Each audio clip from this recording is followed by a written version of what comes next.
professor, Valeu, Dr. Jonatas. Valeu. Quando a gente tava entubando ele me deu um soco na boca.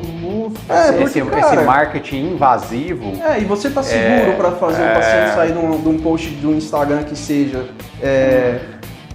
sim, completamente ciente e compreendendo a própria doença? Não. E ele se estressou muito comigo de eu ter falado, ele achou que eu tava mandando nele. Assim, só, como assim? Tá me falando que eu vou fazer? Tá achando que você é quem? Foi o maior desafio para começar o consultório.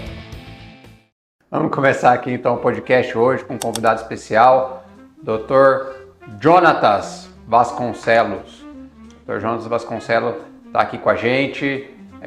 Conheço já de longa estrada e trazer aqui um pouquinho da história dele, da trajetória dele, como é que ele tem feito no consultório, quais são as estratégias que ele tem usado tanto do ponto de vista de processos, como de marketing, como de dados. Bem-vindo, professor. Valeu, Dr. Jonatas. Valeu. Então, Jonatas, antes da medicina a gente sempre tem uma história. Você sempre quis fazer medicina? Como é que foi assim essa vontade de ser médico?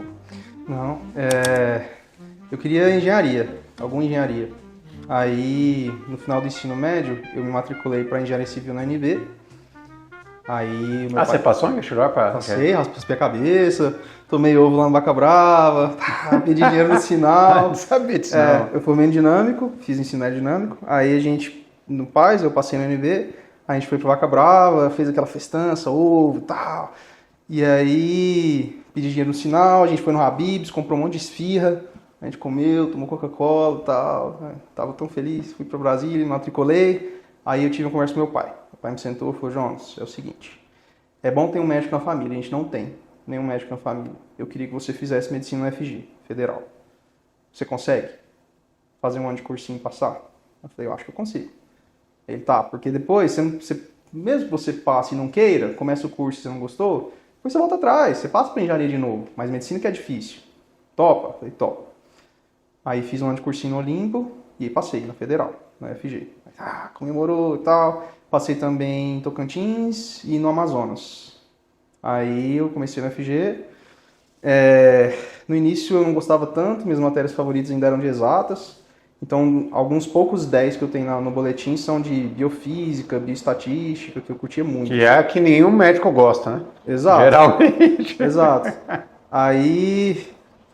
Mas aí, com o tempo, eu tive uma experiência boa na medicina, que foi o meu amigo, que chama Tarley. Ele teve meningite, meu melhor amigo de infância. Teve meningite e a gente pegou cedo, porque eu já suspeitei, eu estava fazendo estágio no HDT, eu botei ele dentro do carro. A gente chegou no carro, ele começou Você estava em que ano? Faculdade? Estava no quarto ano. E ele teve rigidez no cal, sabe? E aí eu vi, suspeitou de meningite, já corri pro HDT. Botei ele no carro. Chegando no HDT, não deu tempo de entregar o RG na porta, assim. E pra poder entrar no estacionamento, eu falei que eu sou interno aqui, tô rodando e tal, paciente. E botei lá na porta, botei na cadeira de rodas, já começou a entrar em sepse. Quando a gente tava entubando ele me deu um soco na boca. Nossa do céu. Ele tava em delírio, né? Pá! O socão no meio do queixo. Eu falei: nossa! Fiquei tonto, cara. E aí ele começou a perder estabilidade cardiorrespiratória. Aí sedamos, entubamos, virei ele, fizemos punção lombar, saiu aquela água branca, sabe? Aquela água de arroz, né? O pessoal fala. E era meningite streptocócica, não era meningocócica. Ele tinha 40% a 50% de chance de sair disso com surdez, mas não, ele recuperou bem. Saiu dessa ileso, sem sequela. Depois dessa experiência, eu comecei a gostar mais da medicina, vi que era útil. Porque na minha cabeça, se eu não tivesse feito medicina lá atrás, meu amigo teria morrido. Possivelmente, né? Então você demorou 4 anos para começar. Para encontrar uma paixão na medicina? Muitos colegas meus se lembram de mim como um cara desinteressado no curso. Assim. O cara que fazia, se tirava nota boa é porque sim. Não porque eu era um cara muito dedicado e tal. Não era de anotar muitas aulas, eu ficava olhando, prestando atenção. E aí quando chegava perto das provas, eu pegava os cadernos das colegas que tinham as letras bonitas. Lia para poder fazer as provas. Caderno sempre era o clássico, né, cara? Ajuda pra caramba. Xerox e caderno, né, cara? A partir do 5º ano a gente usava aqueles livros do médio curso, né, médio. Mas o início da faculdade, assim, foi tudo muito desinteressado. Eu era um péssimo aluno da Federal. A não ser quando eu tinha muito interesse. Sim, interesse natural. Como era bioquímica, biofísica e etc. bioestatística. Nossa, eu gostava muito de bioestatística. A professora chama Li Shen. Ela dava aula de bioestatística pra gente e eu achava fascinante assim, a aula. Ela falava um pouco diferente, né? Tinha um sotaque, mas essa ideia de tirar conclusões e causas primeiras de fenômenos biológicos ou não, utilizando equações probabilísticas, para mim era interessante demais, porque você começava a explorar um pouco mais aquilo que você pegou no ensino médio, né? Que era legal, mas não é moeda, né? É vida real. E isso era massa. Cara, eu lembro quando eu comecei, eu era fominha. Adorava primeiro período, segundo, aí no terceiro deu uma crise que era... O terceiro período da UFMG era famoso por ser muito condensado e não dá tempo, porque era biofísica, bioquímica, tinha fisiologia. Nossa, eu queria ler tudo e ler mais de um livro, não dava. Eu falei, cara, nossa senhora, esse trem aqui tá muita coisa, eu fui ficando grilado, é uns trem que eu não via aplicação, já era o contrário. Eu queria estudar fisiologia e tinha que ficar estudando para biofísica, eu ficava grilado, né? Eu falei, cara, não tem lógica um negócio desse, não vou fazer isso aqui para nada e tal. Aí deu uma crise, assim, um ciclo básico ali nesse meio dele, assim, eu falei, cara, isso aqui será, tal. Aí foi indo, aí quando entrou no ciclo profissional no 5º período, que a gente começa a frequentar a faculdade de medicina, eu falei, não, isso aqui é top, né? O contato com o paciente, examinar, e eu comecei a ficar apaixonado. Mas aí, beleza, eu entendi que você era um cara lá das exatas e ortopedia apareceu quando na faculdade? Você já... Cara, quando eu rodei na ortopedia, no estágio lá, ele é meio misto, né? Que ano que era? No quinto ano. 6º ano a gente roda de novo. Eu gostei de ortopedia, o residente deixou eu reduzir um rádio distal uma vez, passou biscopia, eu falei, deixa, ele vai, tenta. Eu reduzi, foi bom. Mas eu não saí da faculdade querendo ortopedia. Na verdade, eu terminei a faculdade e eu tive uma depressão cabulosa. Assim. Passei um ano sem atuar na medicina, praticamente. Formei em 2015, 2016... Então, 2015 você nem fez prova para residência? Nenhuma prova, não, para residência. 2016 eu passei um ano no vazio, assim, sem saber o que fazer. Nem plantão, nada? Nada. Eu peguei 2 plantões de transporte, aquele de ficar na ambulância, sabe? Mas eu não gostei. Eu senti muito arriscado, assim, sem cinto, sem nada. O cara botando 180 na BR, 200 por hora na BR, com a sirene ligada. O tempo todo assim, cara, se bater, acabou, vai morrer todo mundo. O paciente é a gente aqui. E aí eu não gostei. Aí eu praticamente não atuei na medicina em 2016. Aí eu comecei a adoecer o corpo mesmo. Comecei a ter umas contrações musculares, assim, eu comecei a pensar em esclerose lateral amiotrófica, fui no neurologista, falou, olha, pode ser estresse, mas tá meio atípico, vamos fazer os exames, fizer uma eletroneuromografia, aí deu normal. Aí um dia, cara, tava chovendo, já era o final de 2016 já, prestes a fechar os processos seletivos. Aí eu tava chovendo pesado, meu pai falou, João, vamos caminhar. Eu falei, pai, tá chovendo. Aí ele, não, vem, você é de açúcar? Você não é de açúcar, vamos, bora caminhar. E entramos no meio da chuva, caminhando no condomínio, assim. Aí a gente caminhando e meu pai falou, filho, o que você quer da vida e tal? E eu falei que tava triste, que eu não sabia o que fazer, tava pensando em fazer outro curso. Aí ele falou, olha, é o seguinte, nós somos uma família de fazendeiros. Seu avô era fazendeiro, seu bisavô era fazendeiro. Não é fazendeiro dono da fazenda, é fazendeiro de lida, de ordenhar, de mexer com a roça, de roçar enxada na mão. Você precisa buscar um trabalho que seja braçal. Tem alguma coisa parecida com isso na medicina? Aí eu falei, tem ortopedia. Aí ele falou, olha, essa semana vai fechar as inscrições. Eu vou inscrever você para ortopedia. Eu falei, mas pai, não estou estudando. Ele falou, não importa, você vai ter um mês para estudar. E aí ele me inscreveu no processo seletivo. Aí eu não estava botando fé, mas aí algumas semanas, assim, as últimas 2 semanas eu consegui estudar e tal, dediquei algum tempo para poder estudar para a prova, não queria passar vergonha também. Eu era muito orgulhoso, não gostava de dizer que não consegui, sabe? Talvez ainda seja orgulhoso. E aí eu fiz a prova, não fiquei muito bem colocado, mas foi suficiente para passar. E aí, mas eu também não queria, sei lá, não queria colocar todas as minhas fichas nisso, sabe? Colocar todos os ovos na cesta. Então eu ainda entrei com ortopedia meio que com o pé de fora, sabe? Eu entrei e falei, cara, não sei, vamos ver e tal. Entrei meio ressabiado. E foi assim que começou. Entrei na residência de ortopedia pensando em sair. 2017. 2017, né? Você foi da segunda turma? Segunda turma. Era calouro do Pedrão e colega R igual do Diego. do Diego, né? O Dr. Jonas entrou na residência onde eu, na época, era chefe do serviço. A gente conhece já lá desde 2017. E aí, como é que foi lá a ortopedia? Você foi lá para fazer trabalho braçal? Era Exato, isso então, mesmo? assim, eu entrei na ortopedia com a intenção de gastar minha energia. Eu vou sair daqui esgotado, assim, porque eu já sabia que ela era pesada. Eu subestimei a ortopedia. Eu sabia que ia gastar energia, mas nem tanto. A gente levava a mala, né? Botava no porta-malas do carro e deixava o pau quebrar. Era noite, dia... 60 horas por semana? Era mais, cara. Mas assim, eu já não fui o primeiro residente, né? Então já tinha um R+, um cara que tava lá ajudando no centro cirúrgico, que era o Pedrão, e eu tinha um R igual. Então não era tão difícil, mas ainda assim era tudo na mão, não existia o sistema de controle eletrônico.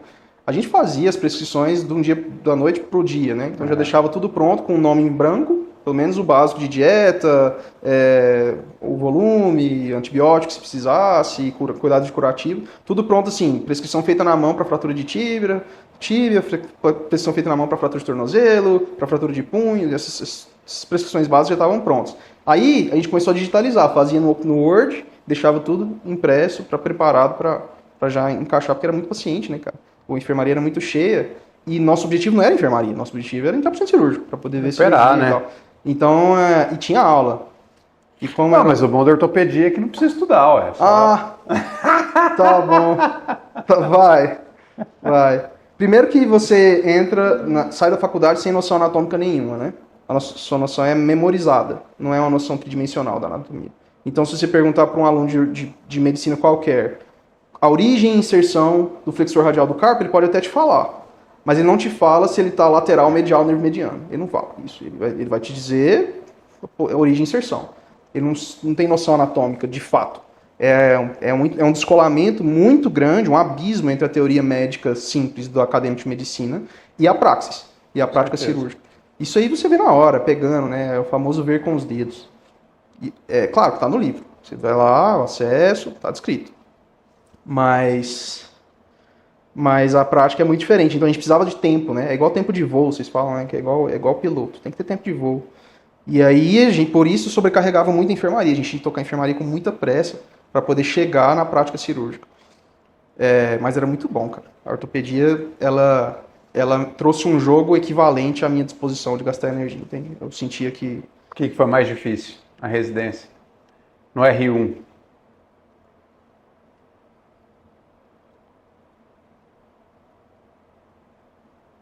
Mais difícil? As relações interpessoais. De equipe, de... Todo mundo.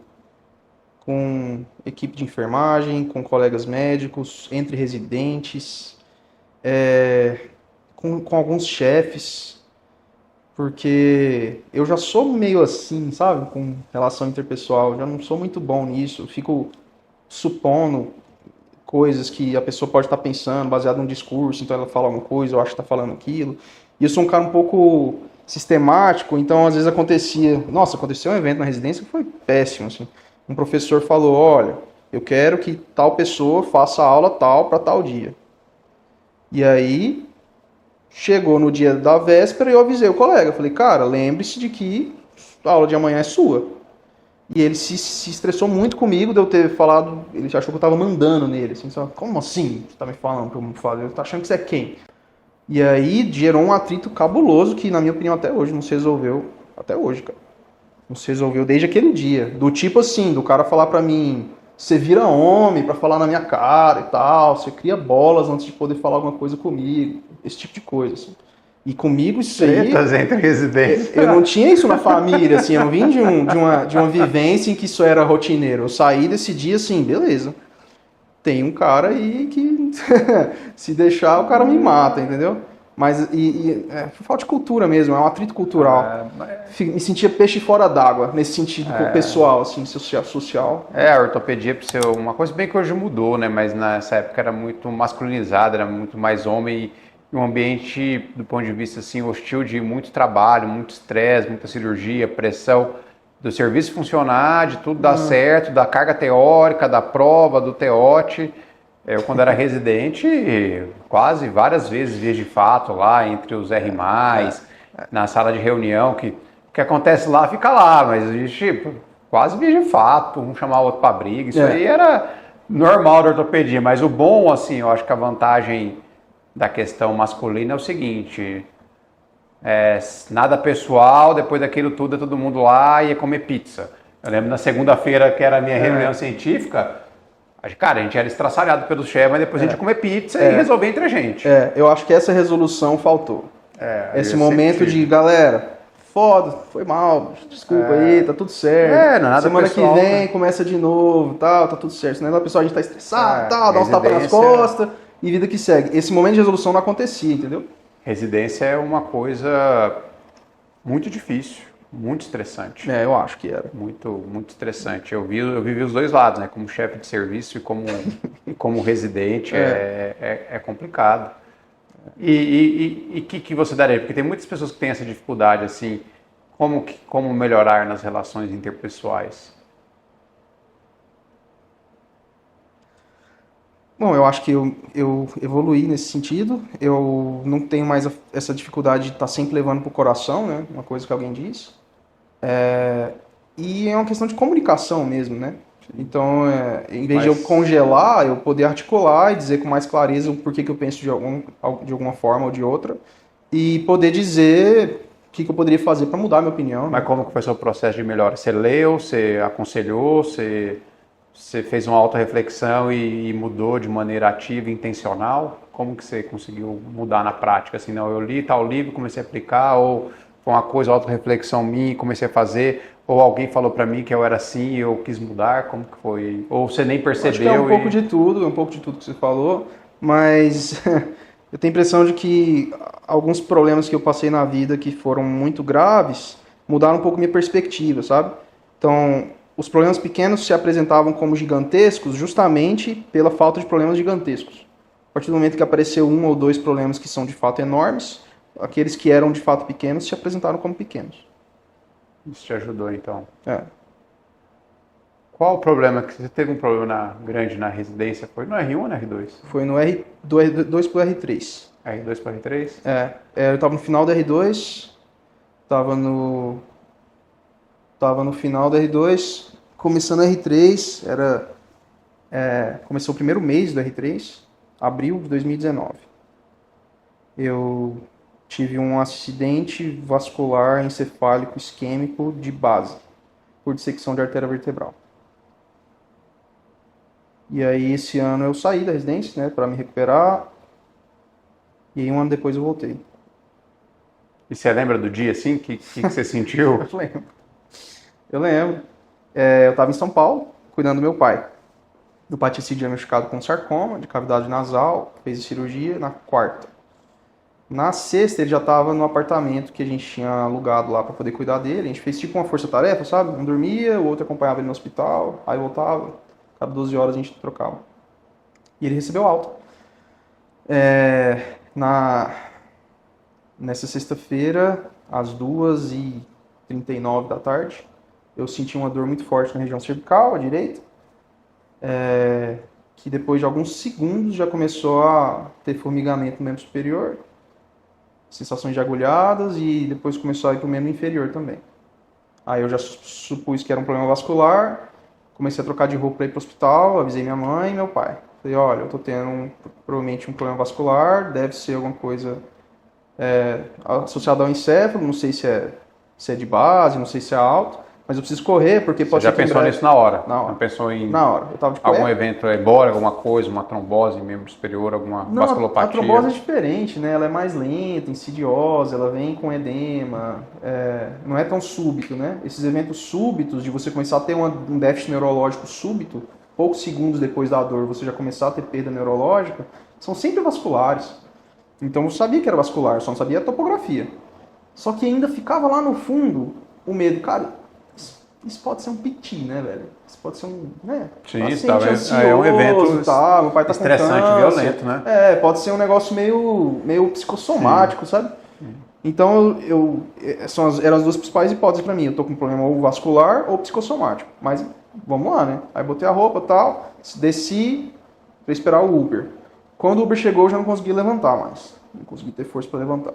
Não consegui movimentar nada na perna. E aí eu pensei, cara, tá muito rápido. Né? Não é tão rápido assim os eventos vasculares. Deve ser psicossomático mesmo. Essas coisas rápidas demais, que começa tudo florido. Deve ser psicossomático. Então eu já fiquei suspeitando de que era ansioso. Só que é um pouco paradoxal, porque eu tava tão racional, não faz sentido, né? O paciente está tão racional e ciente do que está acontecendo e também está com sintoma. Mas acontece, cara. Tipo, você pega aqueles anais de psiquiatria lá, você vê uns casos bizarros. Cheguei no pronto-socorro, o cara não acreditou em mim. Falou, não, isso é psicossomático, acredita em mim. Eu tô aqui trabalhando aqui faz 40 anos. Parece esse caso aí todo dia. Isso é PT, relaxa. Toma um tramadolzinho lá, vai ficar tranquilo, descansa, dorme, a gente faz uma sedaçãozinha leve aí pra você ficar tranquilo. E nada de melhorar, só piorava, aí começou a náusea. Aí eu conversei com um primo meu chamado Adriel Santana, ele era preceptor da USP.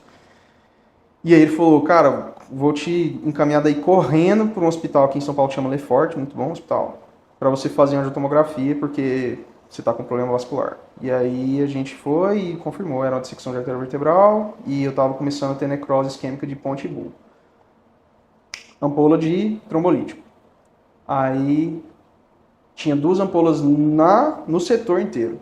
Aí a enfermeira, sabe aquele esquema que elas fazem para poder facilitar de aspirar? Elas enchem a seringa de ar, aí elas empurram o ar, porque aí aumenta a pressão e ela volta sozinha.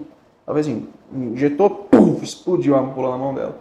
E o trombolítico voou para todo lado. Ela começou a tremer. Ai, e agora? Não tem outra.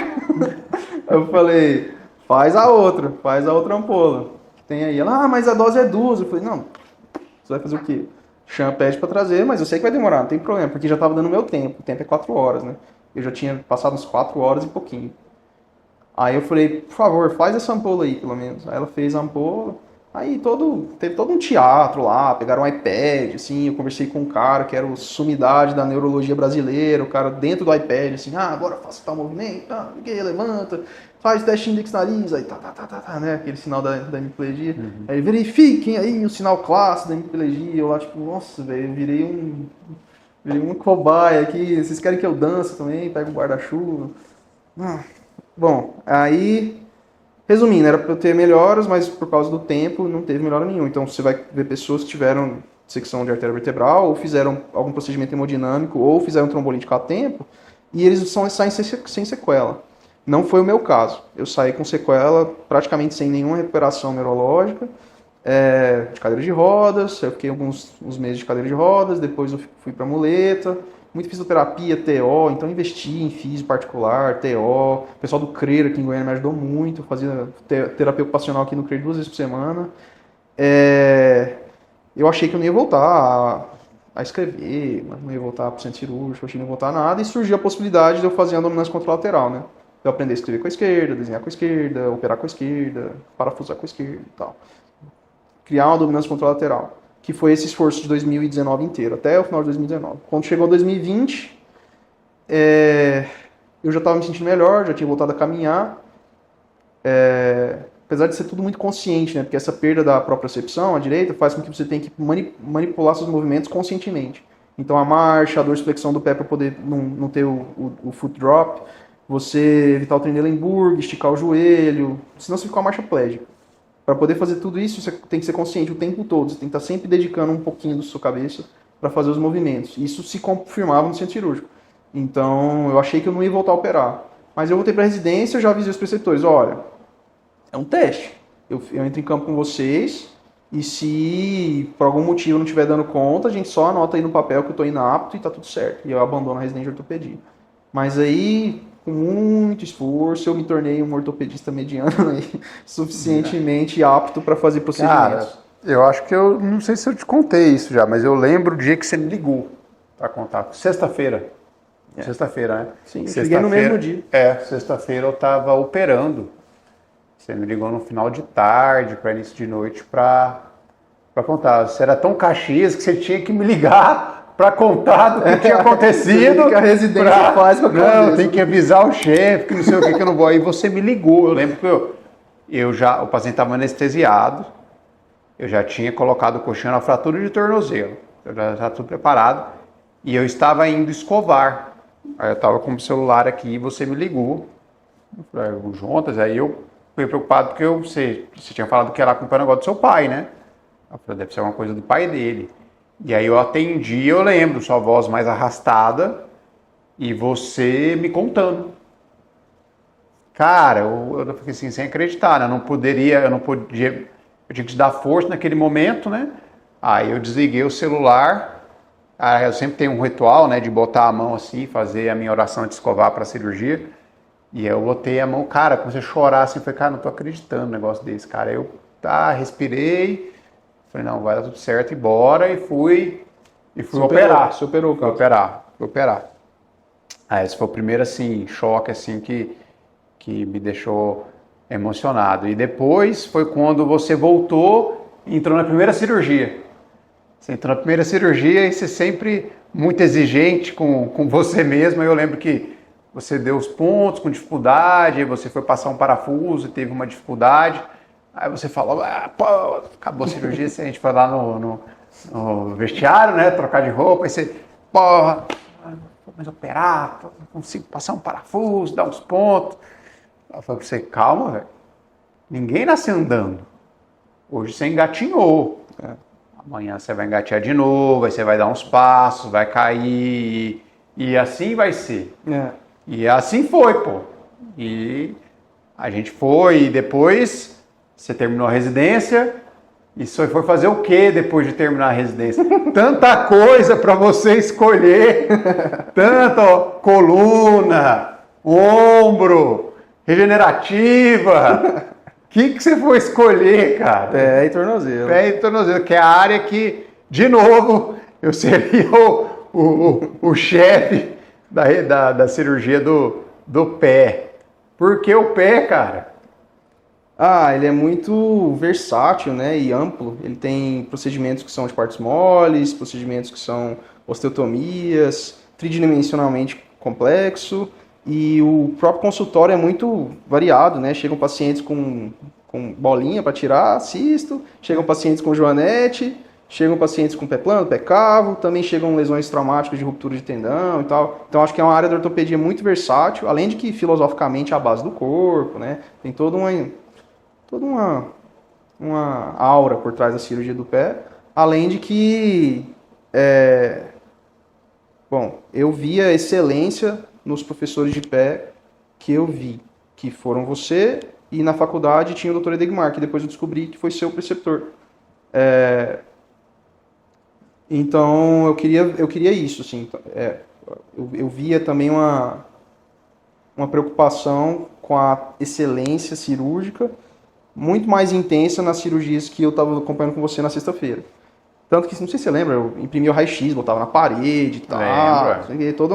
Todo um bons tempos, sistema para a cirurgia sair como previsto, porque ela tinha esse aspecto. Eu também gostava muito de cirurgia da mão. Então, antes de eu parar, de ter essa pausa, eu queria fazer cirurgia da mão por causa da microcirurgia. Só que a microcirurgia, ela é muito importante ter nela a propriocepção. Ela exige a propriocepção, que eu tenho ainda na esquerda, mas a minha direita já não está o que era antes. Então, às vezes na lupa, no microscópio, quando eu voltei para treinar no laboratório, eu não tinha mais a mesma habilidade microcirúrgica, entende? Eu preciso olhar, eu preciso estar olhando para minha mão para operar. Eu não consigo fazer mais aquela cirurgia olhando para o microscópio aqui. E aí, o que eu queria era micro mesmo, eu queria fazer retalho livre e tal. Eu cheguei a rodar com o pessoal do GOL, do CREER. Tinha um colega também que veio aí, o Paulo Piccolo, ele me ajudou muito, me ensinou muitos princípios de cirurgia, não só de microcirurgia, mas de ser um médico e cuidar do paciente, uma seriedade de centro cirúrgico e de campo cirúrgico também que eu aprendi com ele. Então essa turma da microcirurgia eu ainda guardo muito carinho pela turma da mão e micro. Mas eram as duas áreas que me fascinavam, o pé e a mão. E aí quando eu percebi que eu não ia conseguir fazer a microcirurgia, eu falei, cara, mas o pé ainda é muito massa, quero aprender. E pra não ficar parado também, porque se eu não fizesse nada, eu ia surtar em casa. E o que foi mais difícil, né? Acho que a prova me chamou também. Porque você falou que ia ter prova, tal, corrida. E eu falei, não, mas como assim? Se eu fizer essa prova, eu vou passar. Aí você falou, não, a prova é concorrida. Eu, como é que é? Não. Cara, acho que eu nunca te falei isso, assim. Eu acho que das vezes que eu mais vi que você estava seguro foi na prova. Eu não acho isso uma arrogância, eu acho segurança. Ele falava assim, não, uma vaga é minha. Eu falei. Tinha 2 vagas, falando, só tem uma. Não, uma vaga é minha. E você sempre foi estudioso. Eu sabia que provavelmente você ia passar. Mas era uma arrogância. Não era, cara, porque você era segurança. Esses outros caras, às vezes tinha gente lá estudando essa prova há 3 anos. Mas você tem que ir pra competição assim, ó. Mas era uma arrogância. É um sentimento nosso. Você falava assim, cara, o Jonas vai passar, porque ele tá na confiança, assim, danado, assim. Mas eu vi como uma coisa positiva na época. Eu falei assim, cara, o cara tá pra... Porque se você chamar na responsa, digamos assim, o último jogador que o Jonas pegou o Romário, falou, não, vou ganhar a Copa 94, se não ganhar pra falar que a culpa é minha. Pô, o cara sabe o potencial dele. Ele sabe, falei, pô, o Jonas tá igual o Romário, o cara chamou. Agora, assim, a gente como chefe, a gente sempre quer, assim, uma pessoa estudiosa que você já conhece, vai ser o cara, às vezes, que você vai ter mais convívio com a família, né? Você vai ficar ali, então era muito de bom grado você passar, porque você é um cara que eu vi desde do R1, né? Então, as outras pessoas que estavam, às vezes, disputando com você, eu não conhecia. Não que não poderia ser boas pessoas, mas você era um cara que eu já conhecia, né? Não, então, valeu. seria muito legal e, de fato, pelo menos para mim, foi um ano muito divertido. Nossa, foi massa. A gente trabalhou muito. Muito massa. E depois, o outro ano, você ainda ficou, tipo, um R5 ainda ficou comigo, né? Eu fiz Como um assistente, R5, fez né, um de R5, pé. foi ótimo. E aí, depois, cara, como que é a vida depois que você corta o cordão umbilical, né? Porque a gente termina a faculdade, não, ainda tem residência, então tem um chefe atrás, e depois tem o R4. Mas depois você corta o cordão umbilical e vai voar sozinho, né? Como é que foi isso aí? Ué, eu fui atrás de... Foi?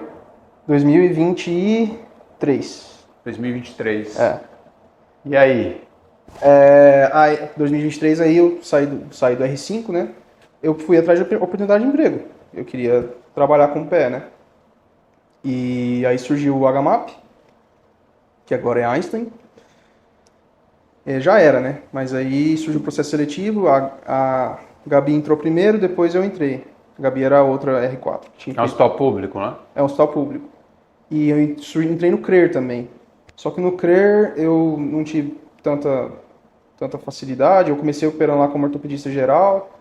Aí eu não gostei do sistema que eles bolaram lá para poder fazer o meu consultório, os meus procedimentos. Aí, problema meu mesmo, eu sou meio maluco, cara. Aí eu saí. Fiquei só no Einstein, no HMAP. E aí o resto foi auxiliando colegas e comecei a estudar para concurso, porque tem um processo seletivo. E aí eu estudei para essa prova para poder entrar. Tem um emprego, né? Então, na minha família, todo mundo é concursado. Então, eles veem com muita estranheza essa ideia de você ser um profissional 100% liberal.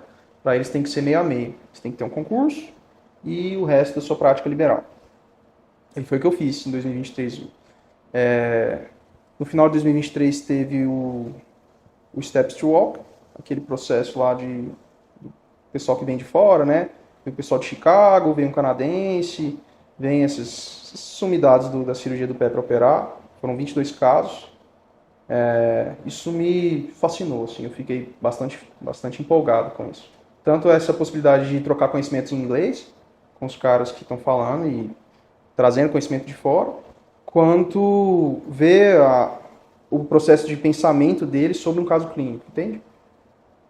E a sensação também, aquele afago interno que você tem de ter a sensação de que você compreende e que eles compreendem a sua ideia e de que às vezes até eles elogiam a ideia que você tem. É boa essa sensação. Deu até vontade de ir para fora e tal. Um deles, o Anand Vora, ele comentou, não, se você aparecer lá em Chicago, eu te dou um ingresso para NBA, para assistir o Chicago Bulls, para assistir eles jogando basquete lá. Foi muito boa essa troca de conhecimento lá. E aí foi um pouco isso, assim, operando o pé mais no sul, sabe? Eu ainda não tinha consultório, eu não tinha dinheiro para comprar cota e começar a trabalhar em grandes clínicas e hospitais de Goiânia. E eu ainda tinha muito receio de começar meu consultório privado. Mas hoje você tem um consultório. Tenho. Como que é começar o consultório? Como que foi para você, assim, Como que foi sua estratégia? Não, eu vou ter em tal lugar e vou fazer assim e tal. Zero estratégia, cara. Comecei igual um touro na loja de pratos. Chegou a oportunidade de comprar uma cota num preço que parecia bom. E aí eu conversei com meus pais para poder fazer aquele acordo mútuo, né? Dele pagar o valor da cota. E aí topei. Entrei na Clínica do Esporte Setor Planalto e comecei a atender lá, inicialmente, os pacientes que vêm pelos planos, né, de saúde, pelo convênio. Ele não me busca, ele busca a clínica. Ah, tem algum doutor aqui que atende pé e tornozelo? Tem. Ah, tá bom. Então vai ser com ele. Eles nem sabem quem eu sou até chegar no meu consultório. Isso já lotou seu consultório? Na quarta-feira tá cheio porque tem a mistura dos dois, a urgência e a eletiva, né? Outra coisa que eu percebi é que você fica lá naquele ecossistema, o paciente vem fazer um exame, vem fazer alguma coisa, me vê lá, ele fala, você é doutor de quê? Ah, não, então vou marcar consulta com você, vou trazer meu pai, trazer meu tio, trazer uma prima. Isso me trouxe pacientes, assim, não só dependendo dele chegar buscando atendimento de pé e tornozelo, entende? O que você achou que foi o maior desafio para começar o consultório? A demanda, não ter demanda. E a perspectiva de que o plano de saúde só vai te pagar depois de 5, 6 meses. Essa ideia de que você vai começar a trabalhar e não vai receber por isso. O sistema é bruto. E eu não estou acostumado com isso, né? Esse é um modelo de trabalho que na minha família é alienígena. São concursados do sistema judiciário. Eles recebem cravado, cara. Deu o dia do pagamento, ele recebe. O país pode estar quebrando, pode ter guerra, demanda alta, demanda baixa, alta ou baixa da bolsa, o dinheiro cai. Então é assim que eu tenho visto os meus pais, meus tios, todo mundo trabalhando em modelo de concurso. Aí a perspectiva de trabalhar nesse sistema é um pouco assustadora para mim. Fico sempre com a sensação de que vou tomar um calote, sabe? Não, então não vão me pagar. Se fosse assim, eu vou tomar um calote. E tomei um calote. Todos temos história. Qual calote você tomou? Quando eu trabalhei no hospital aí, que eu não quero falar, né? Teve processo e tal, mas eu trabalhei durante 8 meses lá.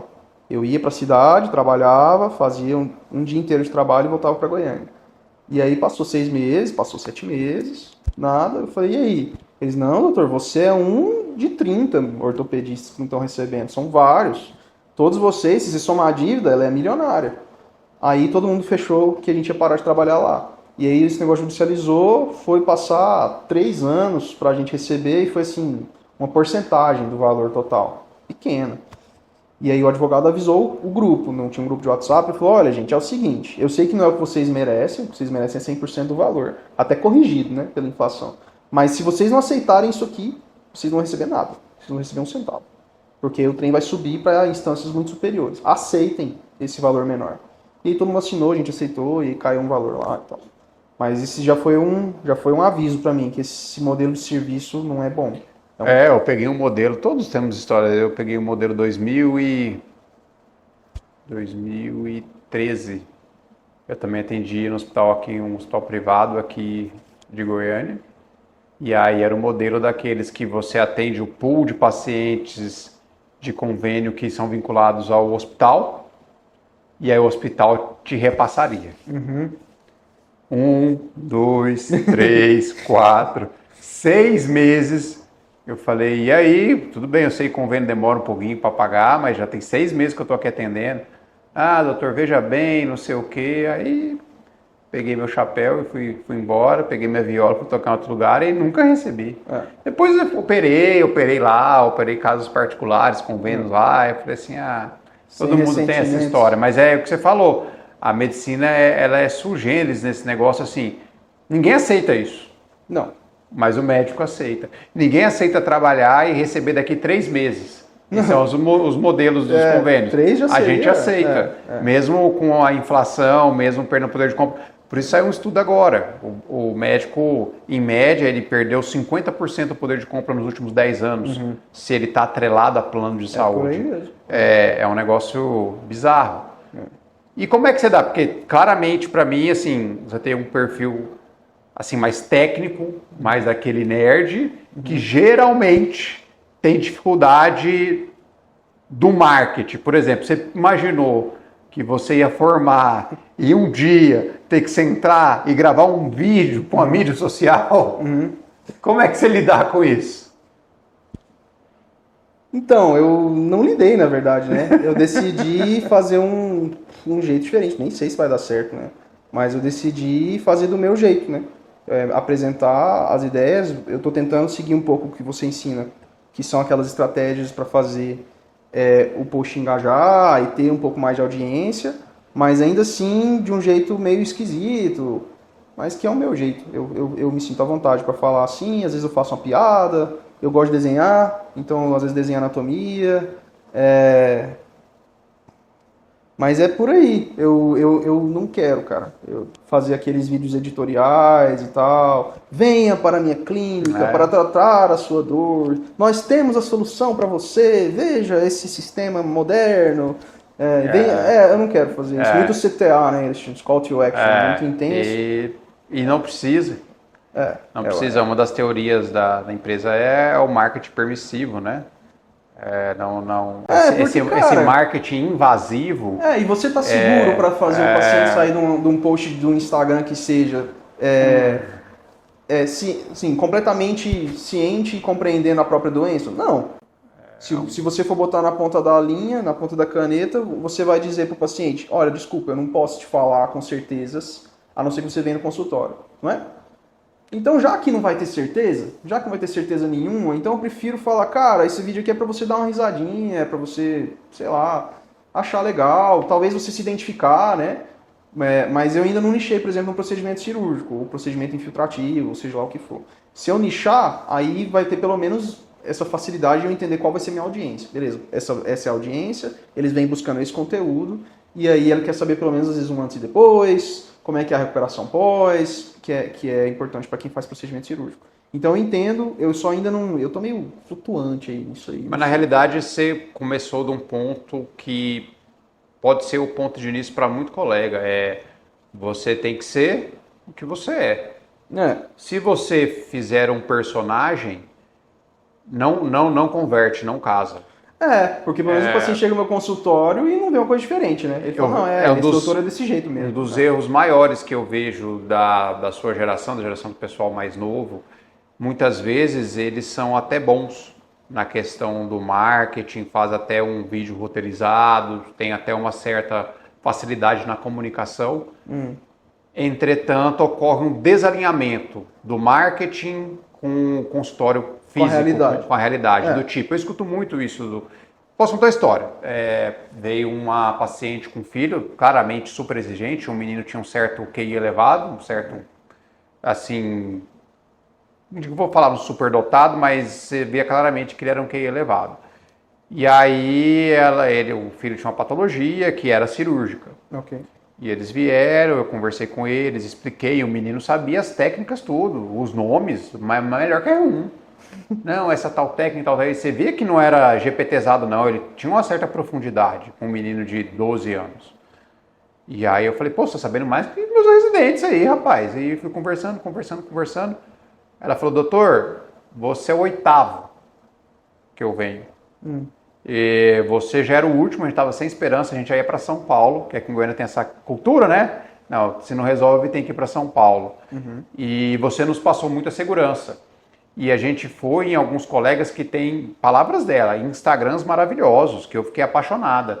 Mas quando eu chegava lá, era uma total decepção. E isso, do ponto de vista de marketing, é a pior coisa que tem. É melhor você não ter nada do que você. Porque o que é o marketing ali na mídia social? Você ativa uma certa expectativa do seu paciente.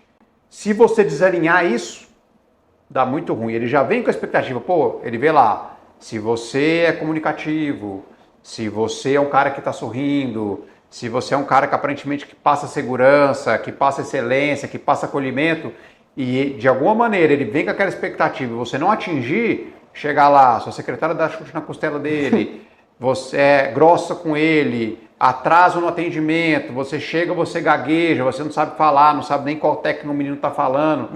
Foi isso que aconteceu, e eles não operaram com ninguém. Eu falei, não, doutor, tá combinado, tá marcada a cirurgia, acabaram operando comigo, isso tem mais de 6 meses. Então esse desalinhamento acontece porque a pessoa não é o que ela é. Ela veste um personagem no Instagram e chega lá não vai entregar. Porque você não tá lá como ator. Exatamente. Se você estiver lá como ator, tudo bem. Você chega lá, o doutor, tipo aqueles... Tem uns caras que fazem, assim, eles já viu Glaucom Feckman, eu acho, alguma coisa assim, um cara dos Estados Unidos, ele é oftalmologista, eu acho, tem uma barbinha assim, que ele faz posts, ele fala como paciente, aí ele do outro lado ele fala como médico, aí ele aparece com um nariz de palhaço. Ele é um ator ali, ele tá fazendo um enredo, às vezes é engraçado, às vezes é tenso, às vezes é triste, às vezes é feliz. Aí você tá lá como ator. Faz sentido que você chegue no consultório dele e não seja assim, todo humor, assim. Ele vai te tratar como médico, oi, bem-vindo, como posso te ajudar? Ah, você conhece meu canal? Legal, beleza. Esse cara, ele é um ator. E ele só faz esse tipo de postagem, só não faz outra. posts assim, exato. Agora, o contrário é que é foda. Se você chega lá, fala, aqui, eu faço assim, não sei o que, trato com excelência, faz toda uma falsa realidade. E na hora de apresentar a realidade não é a falsa realidade, aí, cara, aí você tá... É muito ruim, porque isso do ponto de vista de marketing tem o marketing gera expectativa, aí depois vai alinhar a expectativa lá no seu consultório, e depois tem o pós. Que você também, não, beleza, eu alinhei, ele gostou de mim na mídia, ele gostou de mim no consultório, ele operou comigo, eu não passei nem meu telefone, não, já é cliente passado, já me pagou, tchau. Também, esses são os 3 pontos assim, que eu vejo claramente que o doutor erra. Tem que ter toda uma jornada, saber essas 3 coisas, o antes, o durante e o depois. O depois. Principalmente quando complica, por exemplo, eu vejo muito doutor dificulta o acesso a ele. Aí que você tem que abraçar o paciente, aí que você tem que ligar todo dia para o paciente. Então esses 3 pontos são uma coisa muito importante, por isso eu falo que o ponto de partida pode ser esse, no início, ser quem você é, entendeu? Evidente que tem estratégias que vão se complementando a isso, mas o ponto de partida interessante que você partiu é esse. Esse é muito legal. Agora vamos para uma coisa que, aqui puxando sardinha para o nosso lado. Você veio para a empresa, foi quando? Foi no início desse ano. Início desse ano, né? E aí, veio para mexer com o quê? Dados, análise de dados e inteligência artificial. E de onde veio essa paixão? Porque... eu não sabia dessa coisa, para mim tá claro assim, né? Na verdade, lá antes de medicina já tinha uma certa coisa de exatas aí dentro de você, e depois falando que é apaixonado que era bioquímica e biofísica. No curso de formação básico, teve um frenesi no UFG dessas redes neurais, sabe? Antes de existir no GPT e tal. Então alguns colegas começaram, colegas não da medicina, né? Mas colegas da física, faziam aqueles núcleos livres, né? Que você podia escolher a disciplina. O pessoal da física começou a falar, velho, isso é o futuro, tal, você tem que ler, aí lê Isaac Asimov, lê... Já ouviu falar de um livro que chama Eu Não Tenho Boca, Mas Preciso Gritar? Não. Dá uma olhada. É uma história de terror, assim, de que a máquina cria consciência e ela escraviza os humanos, é cabuloso. É de terror. E nessa época eu comecei a ler essas coisas, meus amigos, assim, da faculdade que não eram da medicina, eles começaram a ficar fascinados com isso, e eu comecei a ler um pouco sobre isso, mas ficou num cantinho, né? Ficou na gaveta. E aí, eu comecei a aprender análise de dados esse ano, fazer cursos, né, da IBM, de Stanford. Esse negócio dos Massive Online Courses começou a tomar tempo da minha vida. E, na verdade, desde o ano passado, a gente já começou a ter uma evolução muito grande dessas inteligências artificiais, e elas começaram a se apresentar como uma alternativa à programação clássica. Então, classicamente, se você quisesse fazer ciência de dados ou análise de dados em R, você teria que dominar a linguagem R. Não bastava você saber uma arquitetura simples, uma estrutura simples de programação. Você teria que acertar 2 pontinhos por 2 pontinhos, ponto e vírgula por ponto e vírgula, definição de variável certinha. Ela ajuda um pouco. Quando você erra, ela fala, você errou aqui, você cometeu esse erro e tal, já do programa. Se você voltasse atrás, você faria medicina? Não. Faria o quê? Eu não trancaria a faculdade da UNB. Engenharia civil, né? Para engenharia civil? Pensando em mexer com o quê? Bom, eu acho que surgiriam oportunidades lá dentro, desde que eu terminasse a faculdade e entrasse na academia. Eu teria entrado para pesquisa mesmo. Mestrado, doutorado. Eu sempre gostei de construções modulares, sabe? Lego. Sei. Você tem peças iguais, mas você consegue fazer diferentes construções com as mesmas peças. Hoje isso é sucesso, cara. Os caras estão subindo um Sim. prédio atrás do outro aí com construção tudo modular. pré-moldado, né? Para mim essa é uma tecnologia que tem um potencial para revolucionar a engenharia civil até hoje, mesmo já tendo desenvolvido algumas décadas aí de construção modular. E o material, a resistência de material e utilizar matérias-primas que sejam ecologicamente sustentáveis tá em voga, né? Se eu tivesse entrado nisso lá em 2009, que é quando eu me matriculei na UNB, no início de 2009, hoje eu teria quase 20 anos aí de experiência, 15 anos de experiência, pelo menos. Eu também não sou pessimista em relação ao mercado médico.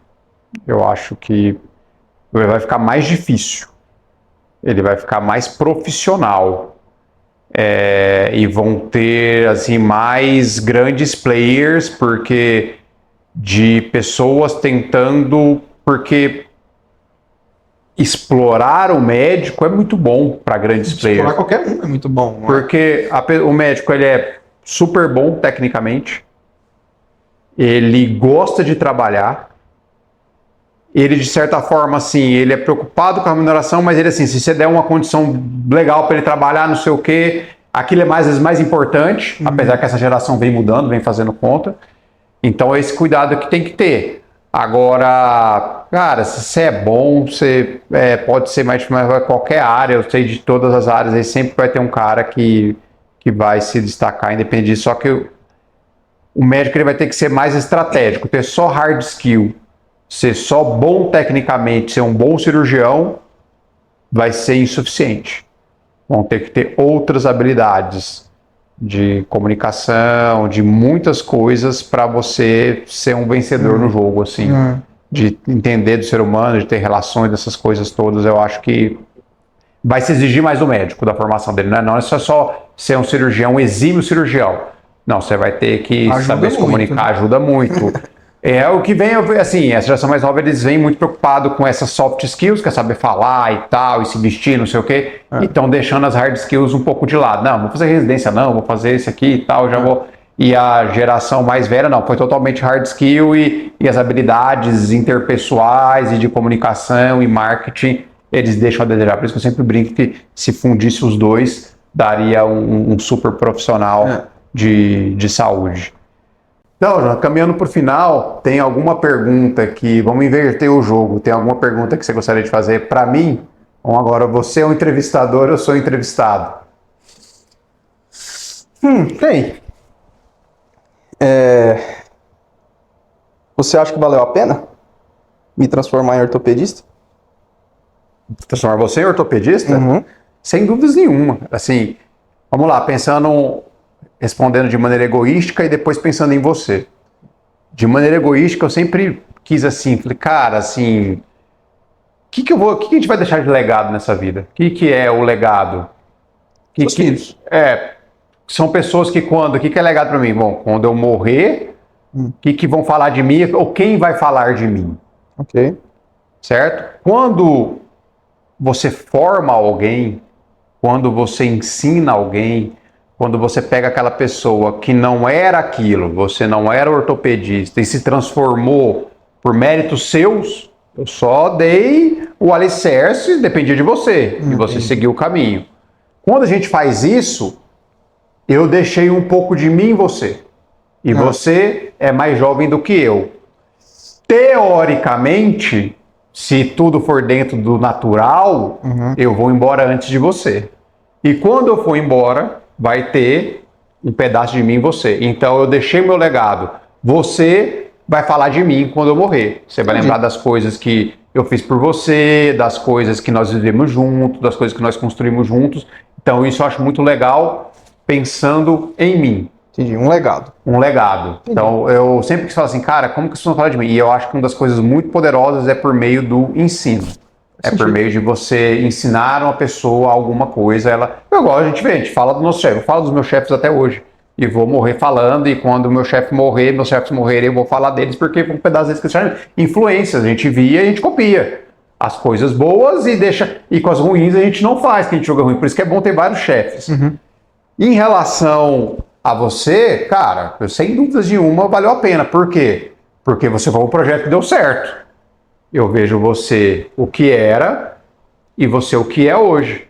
Você é um cara que é ortopedista, que tem seu consultório, que tem seu concurso, que está bem do ponto de vista de campo pessoal, casou bem, convive aqui comigo, tem princípios que não foram esquecidos ao longo da sua trajetória. Entendi. Então, nesse aspecto, valeu a pena demais. Tá aqui. Agora, quando você pega um menino, poxa, que ficou com você ensinou, ele viu você fazendo, ele viu o que é certo, o que é ético, e você vê, ele é um grosso com o paciente, ele não sofre com as complicações dele, ele é um puta cara antiético, ele tem condutas do ponto de vista ético discutíveis, relações interpessoais ruins, ninguém gosta do cara. Aí você fala, poxa, esse cara não valeu a pena transformar ele em ortopedista, porque teoricamente ele está fazendo mal para os pacientes, mal para as pessoas que estão ao seu redor. Então, sim, com certeza, você foi um projeto que está dando certo. Tanto você poderia ter perguntado assim, tá, beleza, e por que você confiou em mim de me chamar para cá, para a empresa? Porque, beleza, como ortopedista foi até mais fácil, eu já te vi ali, você já tinha uma história, esse cara já é médico, então ele já provou muita coisa. Ser médico, a gente prova toda coisa, um monte de coisa todo dia. Beleza. Então você foi indo, passou por um crivo muito difícil, um vestibular, uma boa faculdade, passou na prova de residência. Então você já veio com background e falou, não, esse menino aqui, beleza. E aí você se mostrou dedicado, falei, não, esse aqui, ele vai, eu não preciso fazer muita coisa. Agora que é uma coisa nova, né, a empresa, é uma coisa fora da nossa zona de conforto, né, é uma coisa que a gente foi desenvolvendo ao longo do tempo, foram novas habilidades. E aí eu te falo, também está dando super certo. Por quê? Porque eu vejo que, assim como os nossos olhos, essa foi uma pergunta intencional, se você prefere análise de dados ou cirurgia, qualquer uma das respostas alegraria. Por quê? Porque, cara, se você me perguntasse o que eu gosto mais, de estudar cirurgia do pé, estudar relações pessoais, estudar marketing, estudar ciência da atenção, cara, eu ainda gosto mais de operar. Mas eu vejo que tanto o seu olho como o meu brilha muito quando a gente está aqui. Quando a gente discute, quando você vem com novas coisas de inteligência artificial e de dados, e eu falo dessas coisas, o que deu, o que não deu certo, qual post que deu, qual post que não deu, como que estão as métricas, essa semana foram tantos pacientes com indicação cirúrgica, mais de 70% de conversão e tudo, e você vê os pacientes elogiando, dando feedback e tudo aquele negócio, você vai vendo a roda girar, e cada vez mais, entre aspas, ela vai girando sozinha e vai ficando cada vez mais fácil, mais fluido, vai ficando natural. Aí você fala assim, pô, esse cara, né, nossos olhos brilham do que a gente faz aqui. E daquilo outra coisa, que aí tem coisas que vêm no pacote que você tem, que para mim são inegociáveis e isso eu não consigo treinar. Já falei isso para vocês. Caráter, ética, valores. Eu sempre brinco, para sentar na mesa nossa aqui, se não tiver isso, pode ser o cara mais brilhante que tem, porque para mim, o nosso core da empresa é parte disso. E isso você tem. Não adianta o cara ser brilhante, o melhor analista de dados do mundo, o cara não tem caráter, o cara não tem valores, né? Então... eu perguntei sobre ter me formado como ortopedista, porque eu fiquei pensando que talvez se eu tivesse tomado a decisão de ter ido para outra área, uma área puramente matemática ou analítica desde o início, lá desde 2019, 2020, talvez hoje eu teria mais experiência, né? Mais know-how disso e não teria me tornado ortopedista, mas talvez eu teria me tornado um expert em uma outra área, entendeu? Aí eu fiquei pensando, sim, se talvez lá no fundo, será que não teria sido melhor se eu já tivesse dedicado 100% da minha energia para isso? Para dados? Lá atrás. O se é muito difícil, né? O se é isso que eu acho que ele não existe, porque tem muitas variáveis nesse meio também, né? Porque querendo ou não, foi um tempo dedicado para adquirir uma habilidade que hoje muitos têm, né? Vamos lá. Não é um diferencial da minha parte. Assim. Você acha que se você tivesse seguido esse caminho desde o começo, ficar em números, em exatas, você... nas suas palavras, você era uma pessoa não tão boa em relações interpessoais e foi melhorando. E de fato, para mim, eu sou a prova viva. O João na residência, eu convidava ele para as festas, ele não ia. Agora toda a confraternização que eu faço, ele vai. assistimos jogo de Copa do Mundo junto. Nossa. Quando ele não foi, o Brasil perdeu. Cara, Então, assim, velho. assistimos jogo de Copa do Mundo junto. Todo churrasco que eu vou, que eu faço, ele vai. Amanhã a gente tem confraternização do centro cirúrgico que eu estou organizando, ele vai. Sim. Então, assim, claramente melhorou. Menos destravado, mais extrovertido e do seu jeito. Será que você teria melhorado se você tivesse nas atas e só mergulhado em números? Ia piorar, né? Possivelmente, cara. Possivelmente. Ia ficar mais introvertido ainda. E hoje essa habilidade de relações interpessoais são fundamentais. Então, assim, é fundamental, né, cara? São Assim, mesmo. até assim, talvez, assim, eu falo por isso, eu não sempre fui bom em relação pessoal, não, isso também foi um treinamento. Então, para você que não se comunica bem, não fala bem, eu não era assim também. Eu fui forjado a ferro e fogo para conseguir ter essas coisas. Hoje, tipo assim, todo mundo adora e dá presente, os R4 sempre perguntam, como é que você conserta, todo mundo gosta de você. Não é assim, isso é natural porque eu gosto de gente, e eu sempre gostei, mas eu não consegui demonstrar. E aí não é o que você é o que a pessoa vê o que você é. O fato é esse. Então, essas são, talvez a gente não teria nem nossas esposas, porque a gente seria uma porta. Isso. Talvez elas não teriam saco pra gente, Agora entendeu? eu fui convencido. Agora você Se eu não ganhou. tenho esposa, não tenho meus três Agora meninos. você ganhou, agora acabou. Então, Checkmate. assim, a vida é complexa, cara. Assim, essas tomadas de decisões, ela te levam por caminhos, assim, que muda completamente, cara, entendeu? Então, por isso que eu falo assim, não, você mudaria alguma coisa? Eu errei muito, mas eu não mudo nada não, porque tudo que eu fiz já chegou até aqui, então eu já sei como que é, eu prefiro manter como é que foi. Então, cara, só quero assim, é sempre interessante a gente ouvir o que, porque todo mundo sabe o que é, mas poucas vezes a vida nos dá a oportunidade de ouvir o que os outros acham que nós somos, né? Como que é a visão. Por exemplo, às vezes a gente acha que é um cara super legal, só que todo mundo acha que a gente é um cara chato pra caramba, né? Eu vou falar assim, a minha visão em relação ao Jonatas, ok? Fora da medicina, fora da questão de conceitos bom ou ruim, nota 10 ou nota 1000 em termos de prova. Você é um cara espetacular de convivência. Valeu. Do seu jeito. Isso só prova assim que não precisa ser pegajoso ou ou ter palavras amáveis ou ficar toda hora abraçando. Não, cara, cada um demonstra o carinho, a valorização de um jeito. E eu aprendi a ver o seu jeito e aprendi a ver o tanto que você gosta da empresa, o tanto que você gosta de mim, tanto que você gosta do Kaique, entendeu? Eu vejo a alegria que você está aqui, você é um cara que de valores e princípios que você tem são inegociáveis e tem que ser assim. Mentira é mentira, eu não aceito, entendeu? O que é certo, o que é errado.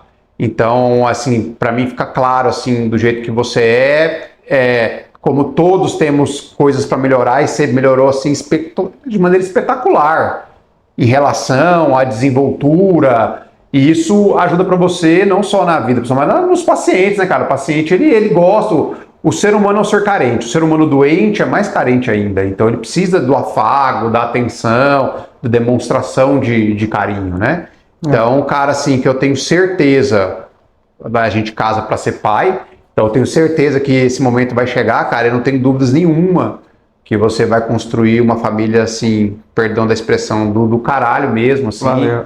Vai ser um puta de um pai, escolheu uma esposa maravilhosa. Eu vejo lá com os meninos lá em casa, quando a gente faz as confraternizações, tanto que a sua esposa leva jeito pra criança, do jeito que vocês gostam e sabem cativar. Então, cara, assim, a perspectiva para vocês são positivas. E realmente, aí eu concordo com a teoria do velho. Para você é só delta T, cara. É só tempo. Tempo, paciência, acreditar no projeto. E não tem erro no caminho que você segue. Valeu. E aí chegou a hora de acabar mesmo, porque o nosso editor, o nosso roteirista, deixou a televisão apagar. Então, eu quero finalizar a conversa agradecendo. Do caralho, cara. Valeu. Tamo juntos. Tamo juntos. Vamos continuar aqui a nossa empreitada, nosso compromisso com os colegas. Falar que esse é o último episódio do Jaleco Roxo Podcast. pedir para vocês aí nos seguirem nas redes sociais, encaminharem os nossos podcasts, dar feedback. Aqui não é para falar só bem, não pode descer a marreta aí, falar o que tem que melhorar, o que tem que falar, o que vocês querem ouvir, pedir dicas, conselhos. A gente está aqui. O compromisso é ajudar você, que é sério, que é ético, a exercer uma boa medicina e que o paciente enxergue o seu valor. Seja você um cirurgião, seja você um clínico, seja você um fisioterapeuta, um dentista, qualquer área da saúde. A nossa ciência não envolve só o médico, envolve qualquer profissional da área da saúde. E dizer que em 2026 a gente continua com a nossa segunda temporada do podcast, vem muita novidade, já tem um convidado, já o nosso primeiro convidado para janeiro, fica uma surpresa de quem é, mas é um assunto muito quente, que tem a ver com vídeo, com posicionamento, com essas coisas de edição. Então, um cara que entende muito disso. E falar que vai ter muita novidade, que vai ter muito ganho para vocês. E agradecer a paciência de nos ouvir, agradecer os feedbacks que a gente recebe, as pessoas que já acreditam nas nossas ideias. Então, aqui isso já surgiu clientes, pessoas que vieram pedir para a gente, falou: Bruno, me ajuda me ajuda na clínica, me ajuda no meu consultório, eu estou com esse problema, eu quero que você cuide do meu marketing, eu quero que você olhe a minha gestão, eu quero que você analise meus dados. Então a gente já tem trabalhado com alguns colegas para desenvolver o consultório e melhorar ainda mais a performance. Não só para aquele doutor que está começando, mas aquele doutor que está já com o consultório cheio, a gente já pegou todos esses perfis diferentes, a gente consegue melhorar muito a questão da performance do consultório. Eu, junto com o Dr. Jontas, junto com o Kaique, toda a nossa equipe aqui, estamos à disposição de vocês, esperando aí um 2026 ainda melhor, ainda mais abençoado, com muita saúde para todos, e aí o resto a gente vai atrás. Nos vemos em 2026. Tem uma pergunta aqui, o que vocês esperam de desafio no consultório para 2026, tanto o Dr. Jontas quanto o... Desafios para o consultório, eu espero casos complexos, vai ser desafio. Para quem está começando, é sempre uma bucha quando chega um paciente que já foi operado por 3, 4, 5 colegas antes. Eles chegam, às vezes, procurando uma solução que frequentemente não é a solução que ele quer ouvir. Eles querem uma pílula mágica, assim, uma solução mágica. E então, esses casos eu acho que vão aumentar ano que vem. Por causa da quantidade de cirurgias realizadas, é inevitável que isso aconteça. Até porque um paciente fala pro outro e tal, se acaba que um paciente gosta de atender comigo, ele acha que a mesma solução que eu dei para ele vai se aplicar ao outro. Então o outro vem buscando uma solução semelhante à do primeiro, e pode ser que a conversa não seja essa, isso é desafiador. E com relação ao marketing, o que você acha que vai ser a grande sacada para 2026 e como que a Blans pode trabalhar, né? Em benefício dos médicos? Eu acho que em 2026 vai ser mais fundamental ainda do que em 2025 a presença em redes sociais dos médicos. Eles têm que aparecer de alguma forma, porque senão ele vai ser engolido por quem aparece e não tem a expertise dele. Então, mesmo que seja difícil, mesmo que claudicante, mesmo que mancando, o cara tem que tentar aparecer, assim, pelo menos mesmo que por cima, sabe? O cara não precisa falar: eu sou especialista nesse tipo de deformidade em varo do joelho, na faixa etária tal. Não. Pelo menos assim, cara, eu sou médico de joelho e tá aqui o meu nome e o telefone para contato, no mínimo. E além disso, eu acho que para esse ano vai ser mais fundamental ainda a sua presença no Google. Eu acho que o Google vai se tornar mais fundamental no mundo tanto das redes sociais, mas mais do que isso, nessa parte dos negócios e parte financeira, o Google vai engolir as outras empresas nesse ano de 2026. Bom, em relação a desafio, eu acho que quem trabalha com ainda uma medicina suplementar, com plano de saúde, tem que estar preparado para um achatamento ainda maior. Para mim ficar claro que os planos de saúde são cada vez mais profissionais na questão de gestão e enxugar custo a qualquer maneira. Então vejo os colegas reclamando sobre cirurgias que não são liberadas, códigos que não são aprovados, glosas inadmissíveis, auditor não liberando nada, e para mim isso vai ser o grande desafio para quem trabalha com saúde suplementar. Para aquele doutor que já está posicionado no mercado do particular puro, infelizmente a questão macroeconômica ela impacta muito. Acredito que 2026 vai ser um ano muito difícil de escassez de crédito e de dinheiro. E isso impacta no consultório. Então ele deixa de fazer algumas coisas que, digamos assim, podem esperar. Então, um procedimento estético que pode esperar, um envelhecimento com qualidade, essas coisas que o paciente que não é uma dor, que não é uma coisa urgente, quem está nesse ramo talvez tenha uma certa dificuldade, porque infelizmente está acontecendo um certo empobrecimento, uma perda do poder de compra do brasileiro, ainda mais com algumas taxações que vão acontecer no ano que vem. Então, tudo vai subir e possivelmente vai ficar mais fácil, apesar de saúde ser uma coisa prioritária para o brasileiro, mas tem algumas coisas que ele pode deixar para depois, e aí eu acho que isso vai ser um grande desafio para o médico que está nessa questão da saúde, que é o privado, né, o particular puro. Em relação a dificuldades pessoais, eu sempre brinco que esse é um efeito colateral de um consultório bem construído e às vezes um marketing bem feito.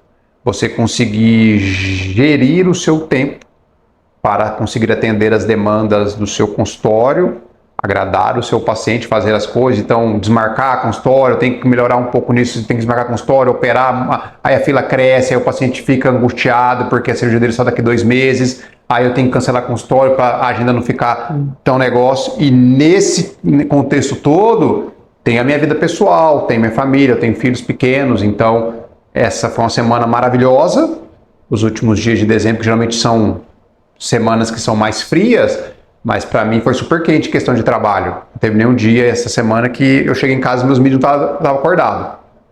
Isso eu preciso organizar, né? A vida não é só trabalho, mas são os efeitos colaterais de uma boa gestão, de um bom marketing intencional, vai te trazendo muito serviço. Então esse é um desafio para mim no ano que vem, conseguir controlar melhor a minha agenda e dar atenção não só para o trabalho, mas também para minha família voltar a ter um hobby que eu perdi esse ano, que é pedalar, adoro pedalar. Esse ano pedalei muito pouco, então isso está dentro das minhas metas para o ano que vem.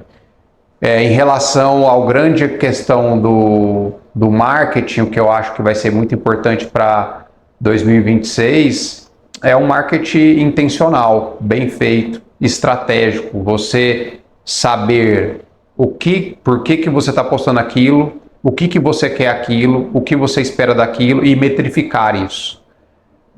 Tem que ser assim, pior do que não fazer um marketing é fazer um marketing mal feito. É fazer um marketing sem intencionalidade, é fazer um marketing sem metrificação. Então isso eu acho que a grande coisa é profissionalizar o seu marketing. Concordo com o Dr. Jonas, e é tudo assim, o marketing é uma coisa complexa, não é só um bom Instagram. Você tem que fechar todo o ciclo do paciente, um bom Instagram, um bom site, você está bem posicionado num site de avaliação, você ter um bom WhatsApp, você ter boa secretária, você ter processo no consultório, você fazer toda a jornada do paciente sair da casa dele e até consumir seu serviço de maneira fluida e tudo intencional. E você vai vendo que aquilo vai acontecendo de maneira natural e o paciente nem percebe que foi tudo intencional. Então, essa intencionalidade do doutor, ela é fundamental, ela é muito importante. Então, se você é capaz de fazer sozinho, faça, mas é preciso profissionalizar. Eu acho que esse é o grande desafio.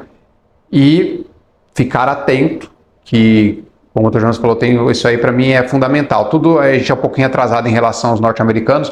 Lá, hoje, uma das grandes ferramentas de busca tem sido a inteligência artificial e não mais o Google, né? Apesar de estarem interligados, muitos agora vão na inteligência artificial procurar lá qual o melhor médico para uma lipoaspiração, qual é a melhor técnica de lipoaspiração, qual o médico que atende, tudo ele vai na inteligência artificial e aí você tem que ter uma certa intencionalidade e saber como é que o jogo funciona para a inteligência artificial entregar você dentro do pool de opções que ela vai entregar para os pacientes que vão pesquisar. Então, acho que esse é a grande questão aí para 2026. Certo? Então, mais uma vez, obrigado. 2026 abençoado. Quero agradecer a equipe pelo empenho, que não foi um ano fácil, foi um ano de muita entrega. A gente foi em Belo Horizonte fazer uma capacitação que deu muito trabalho, foi uma correria danada. A gente nem divulga muito isso, mas a gente tem um conteúdo gravado, um pool de aulas que ensina tudo o que a gente prega aqui, que também deu muito trabalho para organizar esse pool de aulas, esse curso que a gente pensa em entregar. Na verdade está até disponível, mas a gente nem divulga ainda porque acha que não é o momento. E preparar que 2026 agora a responsabilidade aumenta, porque agora temos pessoas, não só os ouvintes, mas agora pessoas que acreditam nos nossos princípios, nas nossas ideias, e pessoas que a gente precisa ajudar. Então o compromisso ele aumenta. Estou muito feliz por ter pessoas que vieram para nos procurar e fechar essa parceria com a gente, mas ao mesmo tempo com a sensação assim de certa preocupação e friso na barriga de poder entregar o que eles estão esperando. Eu não tenho dúvidas que a gente consegue, né? A gente é testado, validado, mas dá um friso na barriga. Então a responsabilidade aumentou, mas mais do que preparados. Ficamos um ano aqui enfurnados nesse trem, agora é provar que não dá certo só aqui conosco, no nosso consultório, mas também com o consultório dos outros colegas. Isso aí. Obrigado, até 2026. Um abraço. Bans, mais que uma agência.